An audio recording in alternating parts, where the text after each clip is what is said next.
Welcome back to Super Prediksi. Kali ini kita akan membahas terkait pertandingan internasional antara Indonesia melawan Palestina.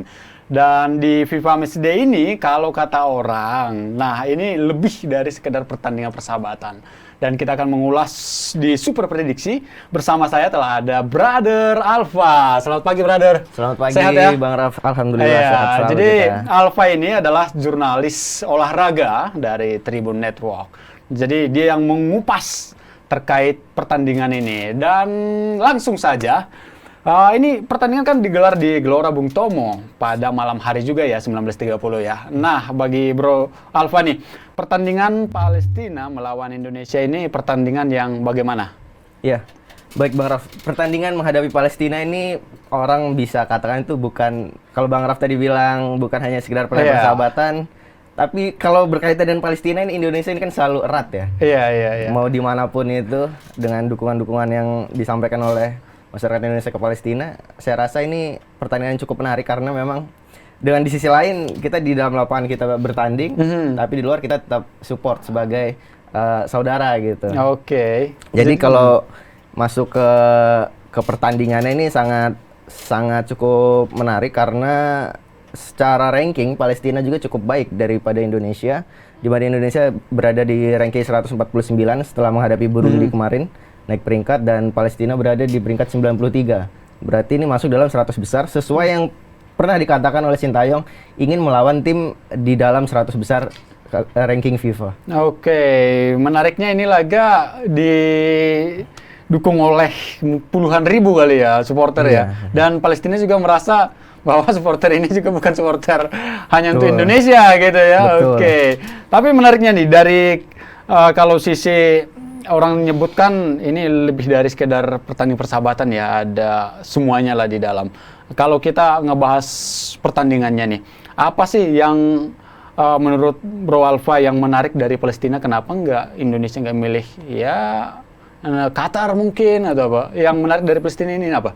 Iya, saya pikir kalau Palestina ini ya, dari gaya bermain kurang lebih sama dengan negara-negara Timur Tengah lainnya. Tapi ada beberapa poin menarik yang publik pasti akan menunggu-nunggu. Itu ada beberapa seperti mantan pemain Persib Bandung akan juga tergabung dalam Palestina kali ini. Sebetulnya itu ada satu lagi mantan pemain PSS Sleman, tapi dalam FIFA Matchday kali ini dia tidak dipanggil, itu Jonathan Kantilana. Dia kalau tidak salah cedera dan tidak dipanggil. Itu sebenarnya cukup bagus juga penampilannya di timnas. Dan jika kita melihat dari pertandingan apa sih yang bisa membuat pertandingan ini menarik, itu ada cukup banyak yang menyita perhatian. Pertama, dari timnas Indonesia itu akan banyak debutan, termasuk para pemain yang baru saja memiliki kewarganegaraan Indonesia seperti Rafael Struijk dan kawan-kawan. Dan terlepas daripada itu, untuk saat ini timnas Indonesia digadang-gadang oleh netizen atau masyarakat Indonesia pecinta bola itu sebagai dream team-nya tuh. Yang selama ini tuh udah menunggu-nunggu banget loh. Tim yang bakal komplit racikan Sintayong itu seperti apa ya, akan kita lihat di FIFA Matchday periode Juni 2023 ini. Dengan kehadiran pemain-pemain itu, saya pikir pertandingan ini akan cukup menarik karena kita belum pernah melihat para pemain-pemain baru itu bergabung menjadi satu di timnas dan menghadapi Palestina di laga pertama sebelum menghadapi Argentina di tanggal 19 nanti. Kemudian saya pikir Palestina bukan lawan yang mudah juga, karena dipikir-pikir ada beberapa pemain yang sudah cukup berpengalaman di timnas Palestina. Sebagai diketahui ada beberapa pemain yang senior sudah kembali lagi dipanggil oleh sang pelatih. Seperti itu, Bang Raf. Tidak hanya kalau kita ngomongin ada Rashid kemarin ya, tidak hanya dia ya, ini Palestina tidak hanya doi nih, meskipun banyak orang mengenal dia gitu ya. Tapi ada pemain berbahaya lainnya nih dari Palestina. Tadi menarik kalau dari Brother Alfa kan ngomong ada pemain debutan nih. Nah, mungkin melihat dari penampilan Indonesia yang lalu ada pemain debutan juga, Sandy Walsh ya, yang cukup bermain bagus juga. Berarti kepercayaan publik nih, titik-titik yang kemarin ini lemahnya Indonesia kan udah datang nih ya. Ini menjadi komplit, the dream team gitu ya. Tapi kalau dari Brother Alfa nih, Yang berbahaya dari Palestina deh, yang berbahaya dari Palestina yang mungkin bisa diwaspadai oleh Indonesia, apa aja? Jadi di setiap lini di timnas Palestina ini ada beberapa pemain yang memang cukup punya pengalaman. Di samping mereka juga ada kalau tidak salah ada 3 pemain debutan juga yang baru dipanggil ke tim nasional, termasuk 1 kiper. Mereka buat 3 kiper, 1 kiper itu debutan juga umur 25 tahun itu kalau tidak salah namanya Bara Harup itu debutan, dan kalau pemegang caps terbanyak di kiper yang kali ini itu namanya Taufik Ali. Itu dipegang 39 caps. Untuk di striker itu ada beberapa nama yang cukup mencuri perhatian karena penampilannya di klub itu cukup bagus. Di samping memang dia pemegang caps terbanyak juga.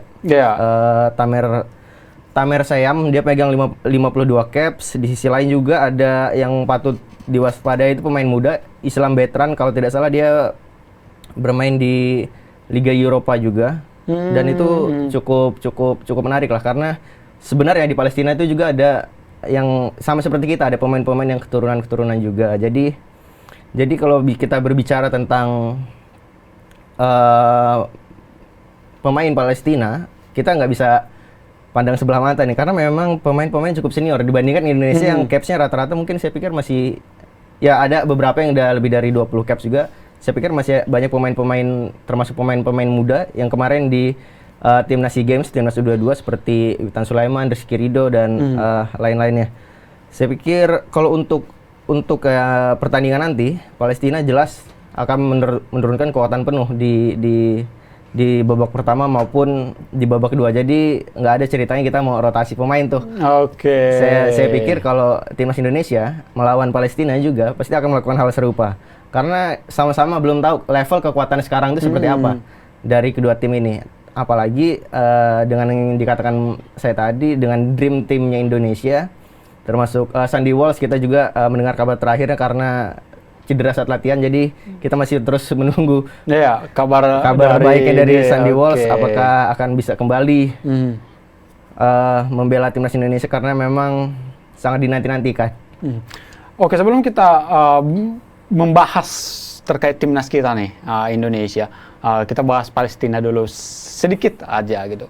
Nah, melawan Indonesia, menurut Bro Alfa nih, formasi yang mungkin diterapkan oleh pelatih dari Palestina, dan di mana tadi ada pemain yang dari Eropa juga yang dibawa, dan bagi Palestina apa sih keuntungan melawan Indonesia? Mungkin dari formasi dulu deh. Kalau dari formasi pada pertandingan sebelumnya, pertandingan internasional Palestina itu menghadapi Bahrain, dan mereka itu berhasil menang dengan skor 2-1.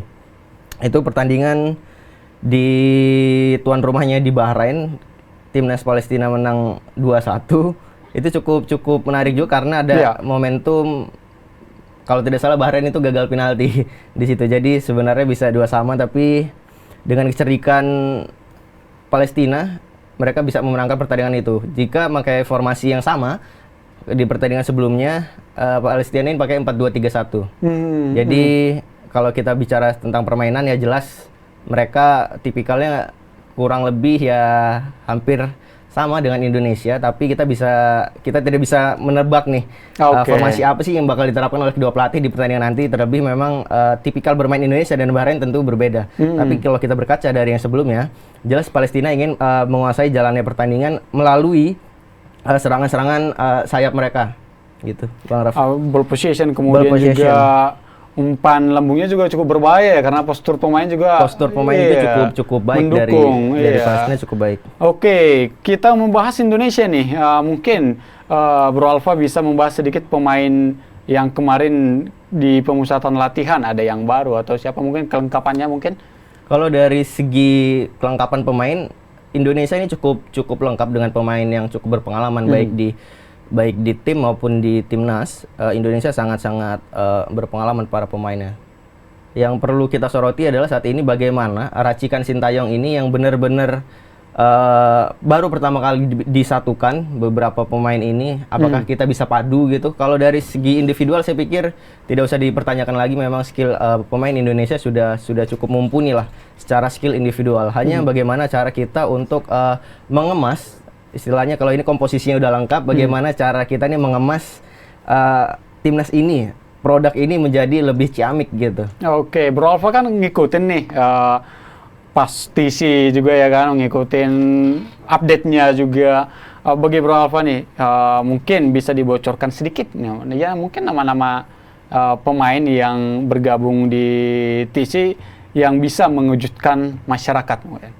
Saya pikir nama-nama lama seperti Jordi Amat di posisi lini bertahanan jelas tentu akan kembali membuat publik inilah bergeming lah dengan penampilannya yang cukup solid dengan build up dia dari bawah itu kan cukup bagus juga. Akurasi umpannya juga bagus ya. Luar biasa. Seperti dia main di klubnya di Johor Darul Ta'zim seperti itu juga.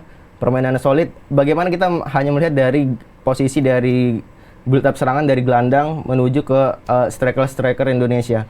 Kalau kita lihat dengan komposisi pemain yang dipanggil Sintayong dengan adanya pemain-pemain lama seperti Mark Klok ataupun Stefano Lillipali, saya pikir Indonesia bisa berpeluang untuk menguasai jalannya pertandingan jika kita tidak kecolongan terlebih dahulu, karena bukan biasanya saya bilang kecolongan lebih dulu di kandang itu pasti menurunkan mental pemain lah, down, kaget atau segala macam.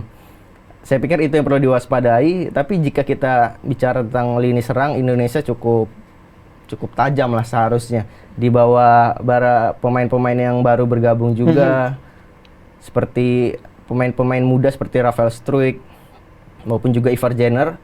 Saya pikir kita punya kelebihan lainnya itu ya akselerasi yang jarang ditampilkan oleh permainan dari Palestina seperti itu. Kalau Indonesia kan dikenalnya dengan lari yang lincah, dengan terupas dan menusuk gerakannya seperti itu. Mungkin itu masih akan menjadi ciri khas Indonesia untuk beberapa waktu ke depan. Namun seperti yang kita harapkan bersama, kita akan melihat Indonesia, the dream team Indonesia di FIFA Matchday kali ini. Apakah permainannya masih seperti itu, seperti yang lama-lama dengan cara akselerasi individual maupun skill menusuk seperti itu. Jadi kita masih akan menunggu nih seperti apa sih racikan Sintayong di FIFA Matchday kali ini. Karena menarik ya, apalagi dengan kembalinya Stefano Lillipali ya setelah beberapa waktu tidak dipanggil ya, memberi gambaran yang permainan yang berbeda di lini tengah. Dan juga ada pemain PSM ya kalau tidak salah, Yakup Sayuri. Yakup Sayuri itu jadi langganan Sintayong saya pikir sekarang itu.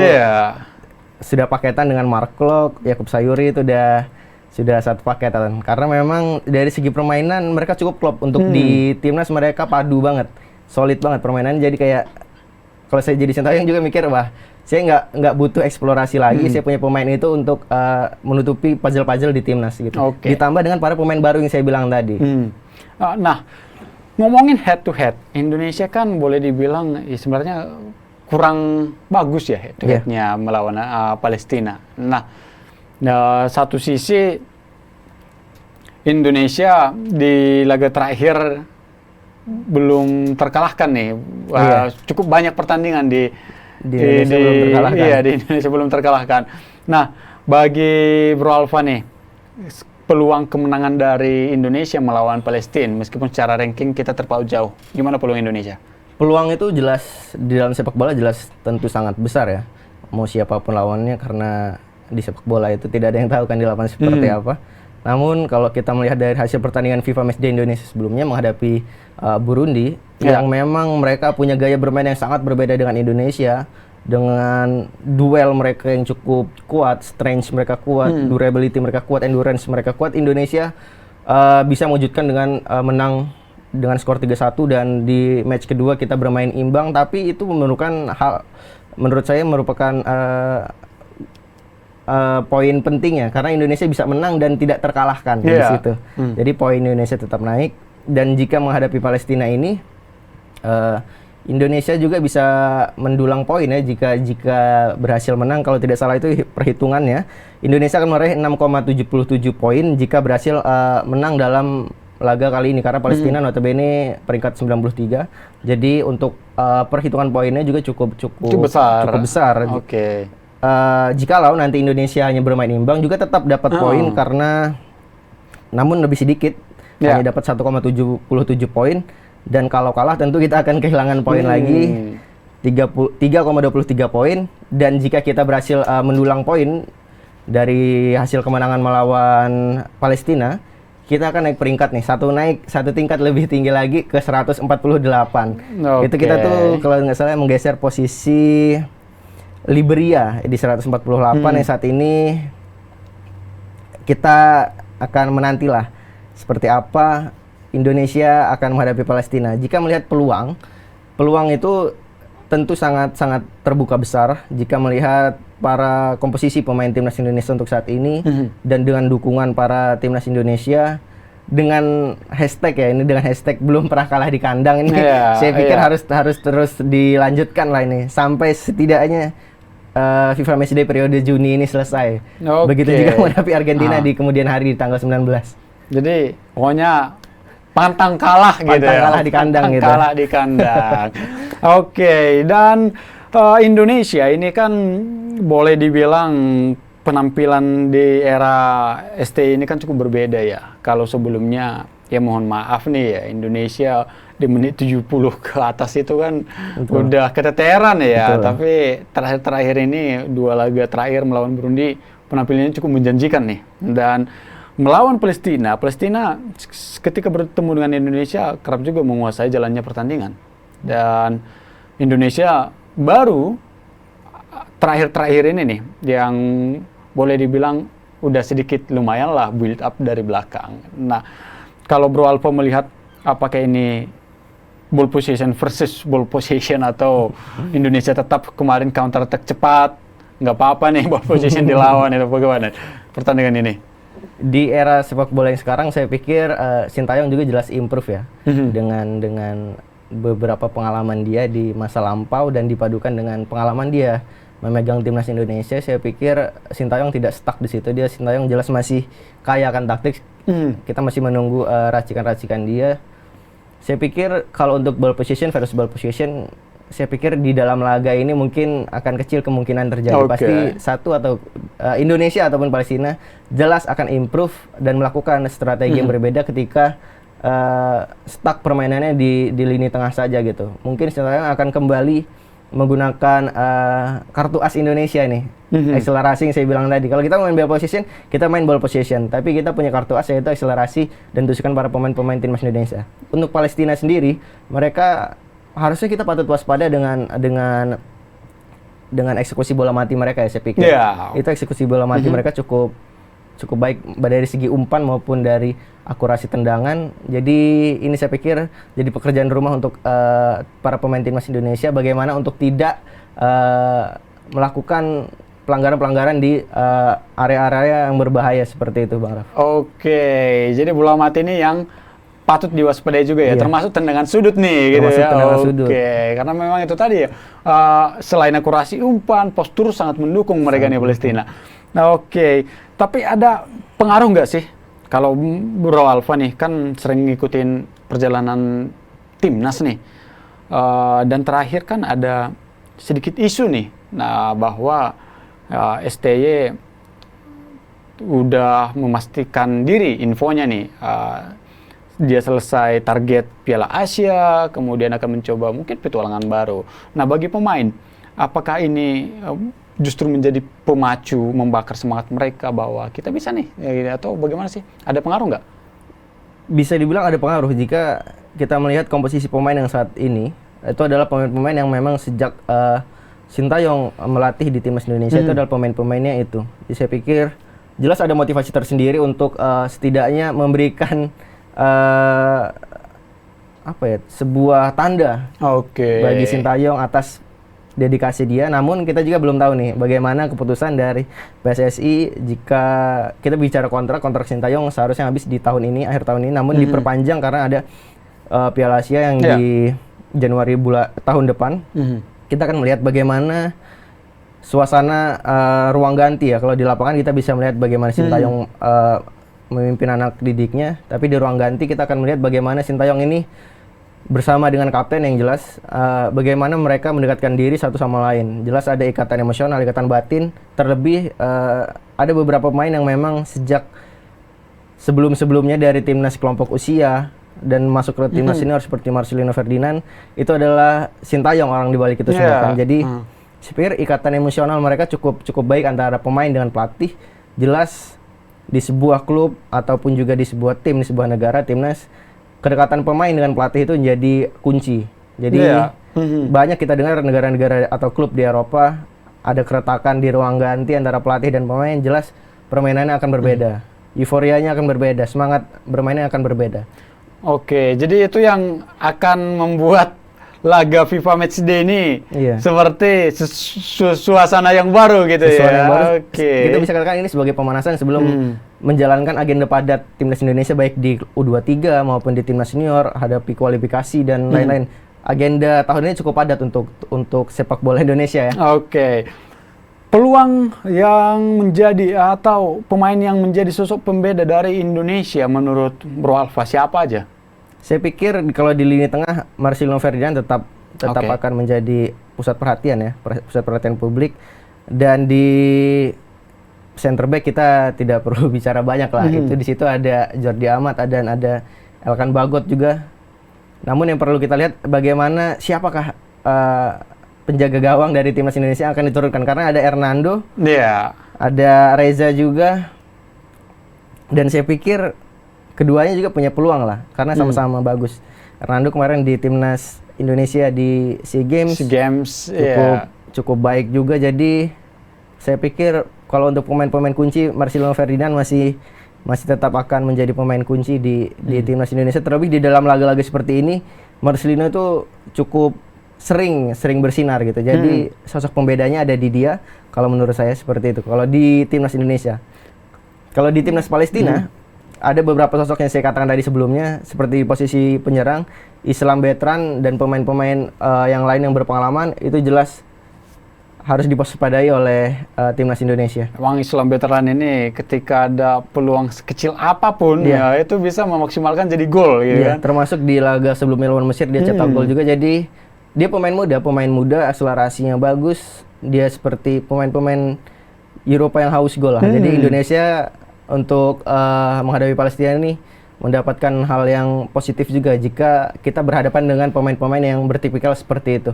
Oke, tadi kan menarik nih di posisi kiper kan, apakah berani seorang Sintayong memasang pemain muda di bawah Mister Gawang, mengingat bola-bola set piece yang patut diwaspadai itu pasti ke situ juga nanti arahnya kan. Dan untuk sisi penyerang deh, Indonesia ini kan sisi penyerang yang selalu dinantikan oleh oleh pecinta sepak bola Indonesia. Kalau sisi penyerang Indonesia menurut Bro Alfa siapa sih yang paling ideal untuk saya pikir untuk saat ini ya, timnas Indonesia ini ada beberapa, mungkin publik terbelah ya, ada Dimas Derajat, ada Dendi Sulistiawan. Saya pikir dua pemain ini sama bagusnya di klub, dan di level timnas mereka cukup sering diberi kepercayaan. Terlebih Dimas Derajat memang sebelum-sebelumnya memang kepercayaan Sintayong dan sempat tidak dipanggil karena cedera pada saat itu, dan kembali dipanggil lagi. Saya pikir Dimas Derajat kembali akan menjadi sosok yang menjadi tumpuan Indonesia di lini depan, terlebih dengan kecerdikannya, skill individualnya yang cukup mumpuni lah untuk timnas Indonesia. Nih, kalau dulu kan sempat sebagian orang menyebut kalau Dimas Derajat ini kan, ini mirip Benzema-nya Indonesia nih, gitu kan. Betul. Kala-kala di Lyon dulu kan. Lyon, kemudian di Madrid di awal-awal itu nyaris persis lah gitu. Jadi ini juga menjadi hal yang ditunggu-tunggu pecinta sepak bola Indonesia ya. Oke. Prediksi skor, apakah berkesudahan dengan hujan gol atau bagaimana menurut Bro Alfa? Kalau untuk hujan gol saya pikir tidak dengan level Indonesia yang sekarang. Sepertinya Indonesia tetap berpeluang menang, namun saya pikir peluang untuk mengalahkan Palestina itu cukup 50-50 lah, 50-50. Bagaimana kita melihat endurance saja pemain, karena saya pikir gol-gol juga akan tercipta lamban atau bahkan lebih cepat daripada prediksi orang-orang. Jadi saya katakan gol itu mungkin di antara 20 menit pertama, kalau nggak di 30 menit menjelang waktu pertandingan atau di babak kedua. Kita akan melihat. Kalau dari prediksi skor, saya prediksi Indonesia berhasil menang tipis lah, setidaknya 2-1 ataupun 1-0 dengan margin gol selisih 1. 2-1 ataupun 1-0. Nah, ini dia nih super prediksi nih. 1-0 ataupun 2-1 gitu ya. Tapi prediksinya tadi Tidak di awal-awal laga ya, melainkan di menit 30-an. Iya. 20-an Golnya bisa ya, saja gol lebih cepat di bawah 20 menit Oh, atau bisa, bisa okay. di 30 menit menjelang pertandingan selesai di babak kedua gitu. Nah, tapi kecil kemungkinan untuk skor kacamata gitu ya. Skor kacamata saya pikir gaya permainan sekarang. Kecil kemungkinan akan skor kacamata. Oke. Kalau Bro Alfa nih mengamati dari TC yang dipanggil, kemudian mengamati pertandingan terakhir Indonesia, kemudian laga selanjutnya nih, ini kan ada Argentina ya. Berarti ini jadi ambisi tertentu nggak sih? Berarti, wah, kami ingin menunjukkan bahwa kami siap melawan Argentina nih dengan mengandaskan Palestina. Ada motivasi tersendiri nggak dengan seperti itu? Jelas ada, namun kalau kita bicara menghadapi Argentina dan dengan komposisi pemain yang ada, jelas saya pikir seharusnya Indonesia lebih terdahulu fokus dengan menghadapi Palestina karena kita mengincar rank poinnya. Namun kalau untuk menghadapi Argentina dengan segala kedikdayaannya mau itu dia di tim utama maupun di tim lapis kedua mereka, saya pikir Indonesia tetap bisa seharusnya setidaknya saja menahan imbang kalau menghadapi Argentina. Jadi melawan Palestina ini target utama jelas kita mengincar kemenangan. Dan di laga melawan Argentina kita akan melihat bagaimana sejauh mana mental para pemain timnas Indonesia ini menghadapi level permainan yang kelas dunia. Berarti ada ibaratnya itu ini langkah awal nih. Berarti ketika mereka bisa nahan imbang atau meraih kemenangan, berarti levelnya udah percaya dirinya lebih naik lagi gitu betul. ya. Jadi ini jadi modal bagus untuk para pemain jika berhasil melawan Palestina. Terlebih ada pemain yang cetak gol, bisa sampai brace mungkin. Itu jelas ada motivasi tersendiri. Setelah skor, kemudian ya seperti slogan kita nih, super prediksi, ya prediksi yang akan mencetak gol di laga Indonesia versus Palestina itu siapa nih? Mungkin dari Palestina dulu deh. Saya pikir dari Palestina, Islam Bertrand jika dia dimainkan, saya berpeluang dia akan cetak gol. Selain dia ada pemain yang cukup berpengalaman di posisi striker itu juga, yaitu Tamer Seam. Jika dia menjadi starter dengan 52 caps di timnas, tentu ini bukan pemain sembarangan. Jelas itu patut diwaspadai antara Islam Bertrand maupun Tamer Seam.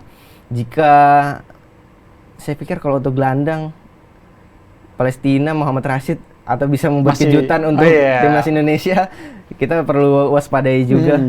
Kalau dari Bro Alfa nih, sedikit melihat dari pertandingan Palestina ini kan memang berbahaya di set piece ya.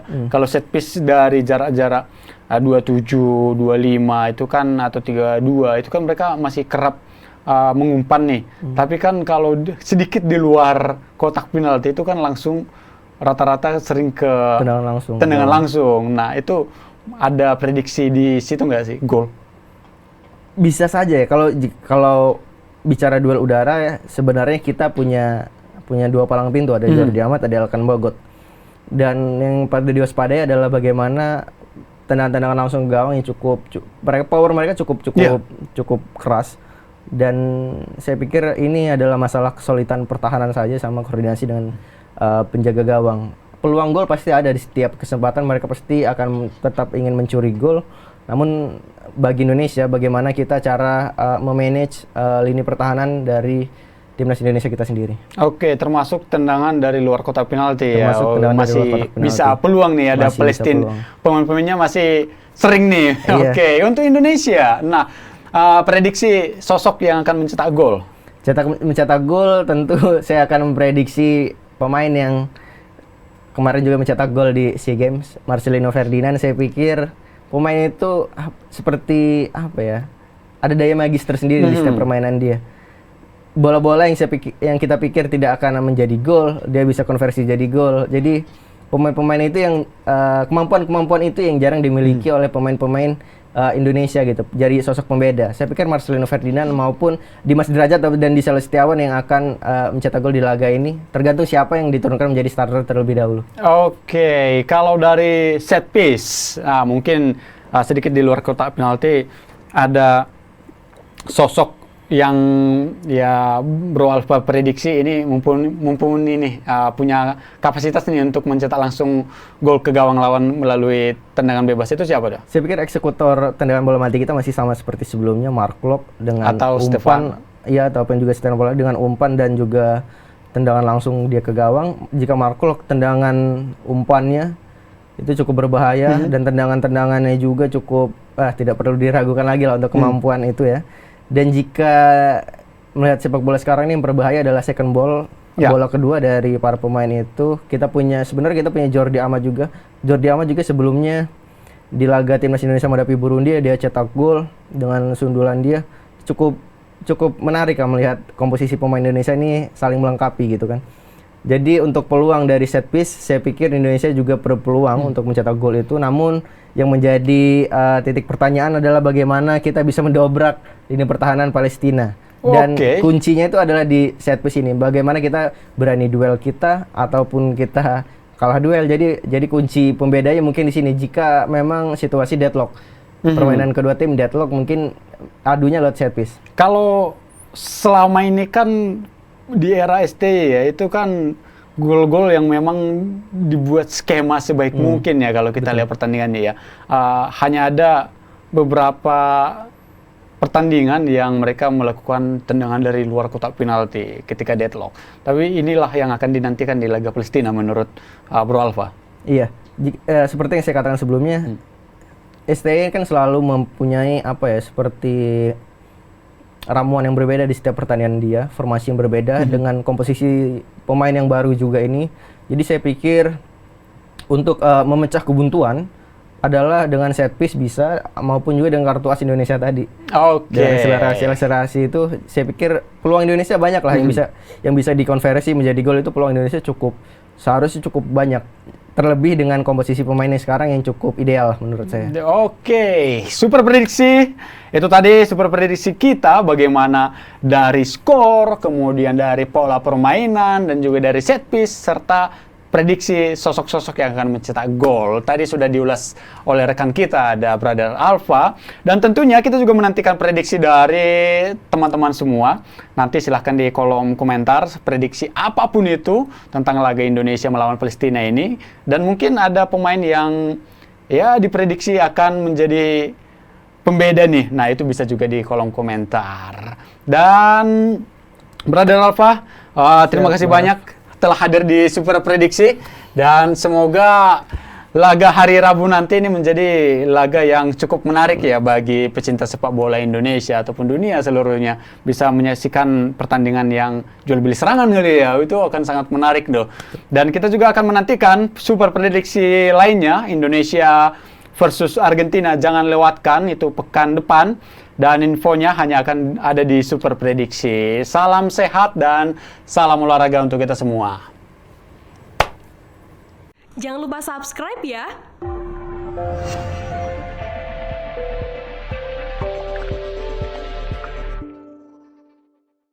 Jangan lupa subscribe ya.